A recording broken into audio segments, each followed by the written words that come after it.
мэд хүргэе. Тэгээд өнөөдөр бас Бурхныг гэрчлэх боломж гарч ирсэн маш их баяртай байна.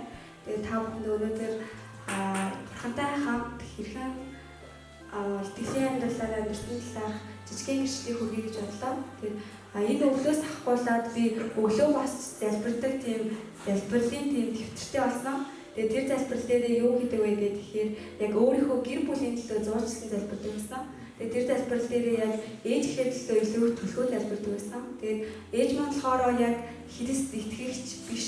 Гэхдээ энэ бол намайг сүмд явахыг дэмждэг хүн байдаг.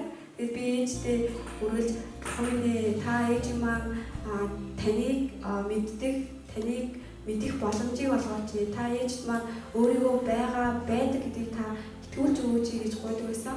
Тэгээд нэг өдөр ээж маань би өвдсөн. Тэгээд тэр үед би болохоор ээж маань ингээд надад уцаар яриад тэгээд миний би одоо ингээд маш их өвдөж байна. Тэгээд ээж нь одоо ингээд амар өвдөж байгаа болохоор чамд хэлхийг хүслээ. Чи ингээд ээж ихээр төлөө залбирч өгөөрэй гэж анхудаа хэлчихсэн. Тэгээд би яг тэр үед хичээл дээр байсан болохоор яг тэр дөрөн шууд ээж ихээр төлөө залбирсан. Тэгээд юу залбирсан бэ гэхээр "Бурхан минь та ээжтэй маань хамт хийж өгч, яг та угаасаа бидний хэцүү үед та хамт хийж өгч, бидэнд залбирлаар маань дамжуулж та хариултаа өгдөг шиг ээжд маань бас яг тэгж туслаач гэж гуйсан.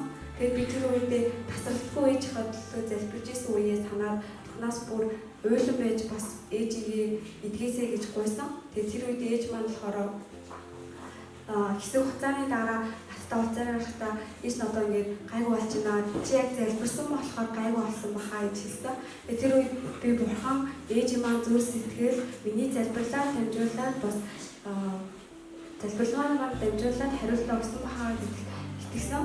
Тэгээд бас ээж маань ингээд одоо л ингээд амар Бурханы талаар илүү их мэдлэгтэй. Тэгээд ээжигээ нь бол цаашдаа бас сүмд яваасай гэж би залбирч байгаа. Тэгээд та бүхэн бас өөрсдийн тусгай залбирал дээр ч юм уу миний залбирлыг бас оруулж өгөөсэй гэж би хүсэж байна. Тэгээд ээж маань бас мэддэг нэг ишлэл байгаа. Тэгээд тэр ишлэлд нь болохоор Матай 7:7 "Гуйхтун тэгвэл та нарт өгөгдөн, хайхтун тэгвэл та нар олно, тогш тэгвэл та нарт нээгдэнэ.